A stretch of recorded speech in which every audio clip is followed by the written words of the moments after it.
the first book that we read in 7th grade is To Kill a Mockingbird by Harper Lee. And that book takes place in the 1930s. But in conjunction with reading that book, we talk with the kids a lot about the civil rights movement of the 1950s, 60s, and after that. And it's really interesting because since the kids are coming from a lot of different educational backgrounds, some of them aren't really all that familiar with the civil rights movement in America.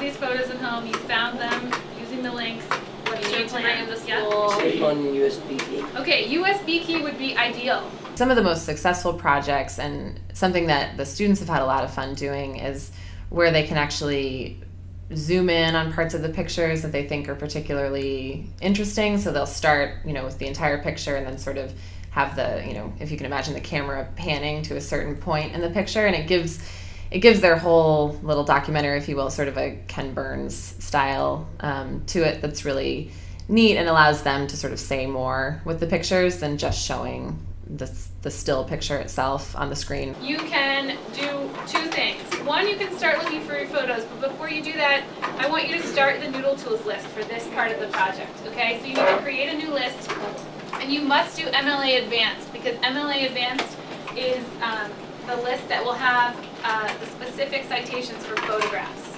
Well, the kids, they don't understand fully what it means to have a copyrighted piece of material, be it a picture, a piece of music, or whatever.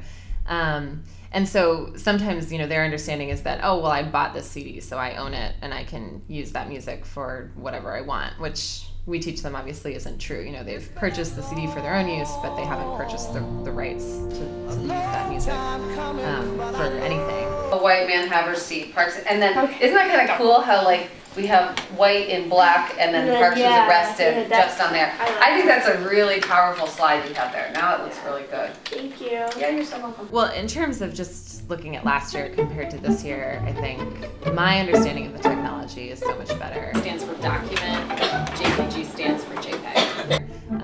I'm able to be in the lab with kids and actually show them the basics of how to use the various programs. Last year, I think, my understanding of Adobe Premiere was so limited that 9 times out of 10 a student asked me a question, I would have to, Mr. Anderson, Mr. Moran, can you show me?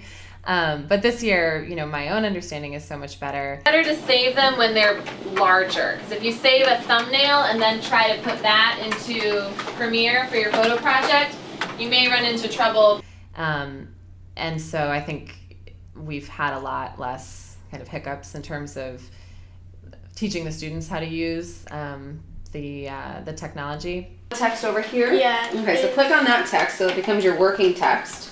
And it helped to show some of the kids this year projects from last year and talk about, well, why, what about this project didn't really work? And that was one thing that some of the kids pointed to, was that the music was distracting, and they wanted to know, well, why did the kids last year only use these awkward kind of 15-second clips of songs? And so I explained to them that it was because of the copyright laws. And so this year they were much more open to using music from the public domain. And of course, middle school students want to use pop songs and things that they're familiar with. But I think this year they've spent a lot more time thinking about, the feeling that they want to evoke. I try to keep it in the same font though, not that difficult font to read. I see what you mean. Keep it a simple font to read. No, that wasn't. But there is something that I must say to my people who stand on the warm threshold which leads into the palace of justice. In the process of gaining our rightful place, we must not be guilty of wrongful deeds.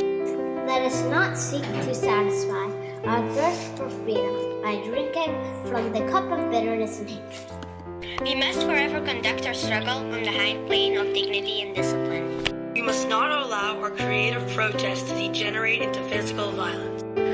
Again and again, we must must rise to the majestic heights of meeting physical force with soul force.